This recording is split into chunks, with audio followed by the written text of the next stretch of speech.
So I'm sitting outside because it feels kind of nice right now, and I am going to post this video about my little person syndrome for NICU Awareness Month for preemies, babies who did not go straight home from the hospital like me. There's a lot of different things, which is why I post different videos, because I don't want to clump them all into one, because that's just too much. So today we're just going to talk a little bit about little person syndrome for me. It's different for everyone.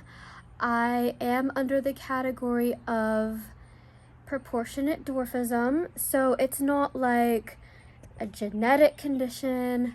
It's not, it's from medical issues that arise. And it's also not like your popular achondroplasia or some other types of dwarfism that I don't know the names to or can't pronounce them. The disproportionate dwarfism is, there's a lot of different things that can go into that. There's so many types of dwarfism, but little person syndrome is under the Little People of America's diagnosis of dwarfism. Of course, I have been diagnosed as well, but so this is where it gets tricky with me.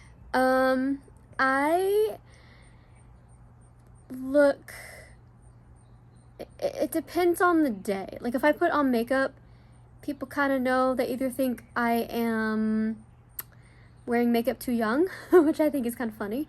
I don't get offended because they don't know. You don't know what you don't know. And if you spend your life getting offended what people think of you, that's gonna be hard. I'm not saying I've never done that, but that's just not gonna be easy. Because they genuinely don't know. If people are just being nice, that has never bothered me. Or people are like, oh, you're like 15. So I literally went from age 8 to 15 in someone's mind. So technically speaking, though, diagnosed at the doctor, I am the size of about an 8-year-old. So my bone age is on track, which is really, really good.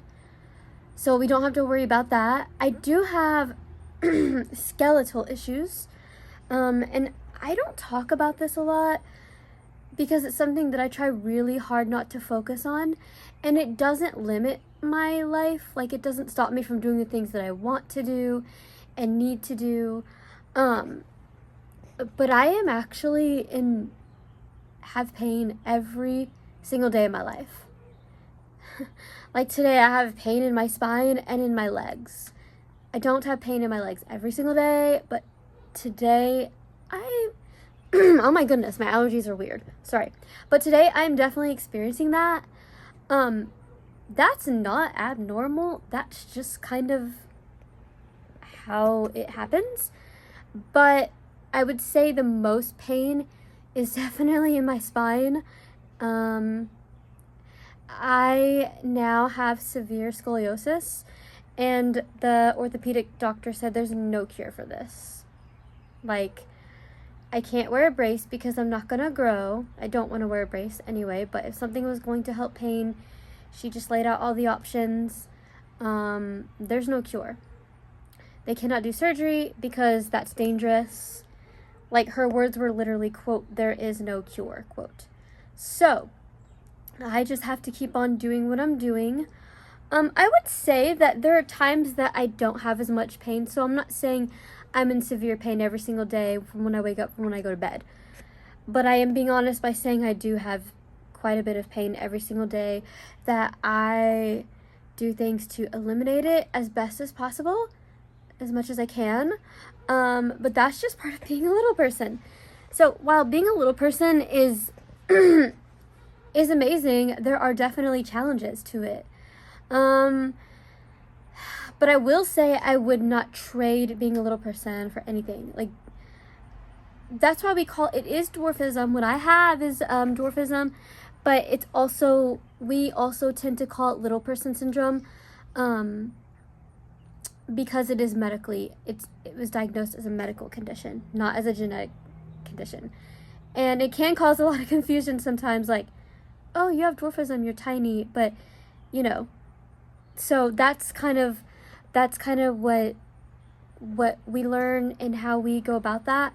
I will say that having this condition has really saved my life, especially with my heart condition, because most people that are my age would have needed a second or maybe even a third heart surgery, because I have a congenital heart condition.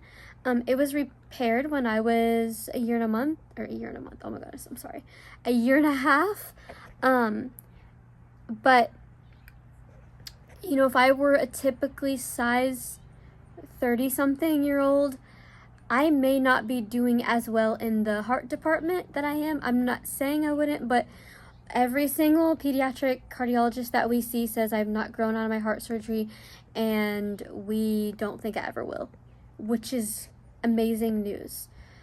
So I'm actually healthy. I'm really happy I'm healthy. It's normal just to have skeletal issues when you have little person syndrome, and everyone has it differently. So every time I sit in a car seat, or every time I have to use my crutches for long distance, or a stroller or a walker or whatever, like, I'm reminded, like, this helps me live my life to the fullest.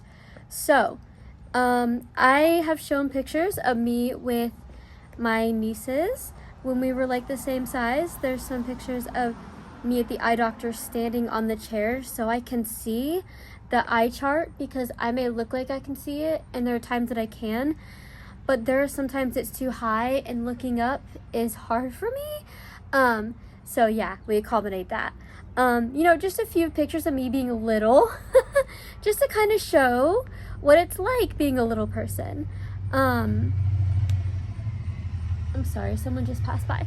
So, you know, that's just kind of what we do and what we know, and so thank you so much for watching this video, and I hope you will join next time. Life is a gift that we're thankful for. We'll take miracles as they come. Stand in the darkness with hope and joy in the morning that comes. Someday our tears will all pass away. Pain will be something that's lost. The strength that we find to walk through each day is found at